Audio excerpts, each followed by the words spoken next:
Polda Metro Jaya melayangkan surat panggilan kedua kepada Siskae untuk diperiksa sebagai tersangka terkait kasus pembuatan film porno di Jakarta Selatan.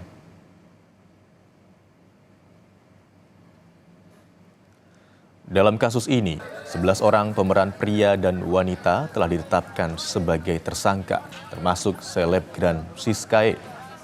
Setelah mangkir pada panggilan pertama yang dijadwalkan oleh penyidik pada Senin lalu, penyidik akan melakukan jemput paksa kepada Siskae apabila mangkir pada panggilan yang dijadwalkan pada hari Jumat mendatang.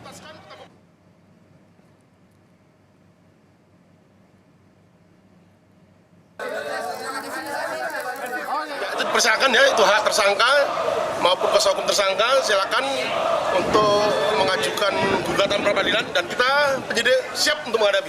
Ketika nanti panggilan kedua tidak memenuhi panggilan penyidik, maka kita akan lakukan dan kita akan mengeluarkan surat perintah membawa terhadap tersangka sampai nanti terkait dengan upaya paksa penangkapan yang kita lakukan.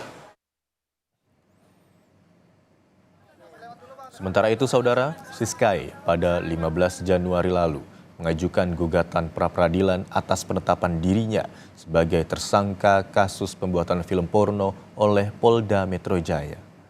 Pengadilan Negeri Jakarta Selatan telah menerima pengajuan gugatan pra-peradilan terhadap tersangka Siskae.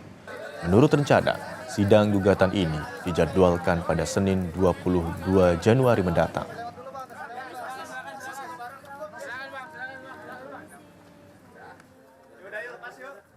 Untuk sidang pertamanya nanti hari Senin tanggal 22 Januari 2024 dengan hakim tunggal Ibu Sri Rezeki Marsinta Esa Ibu.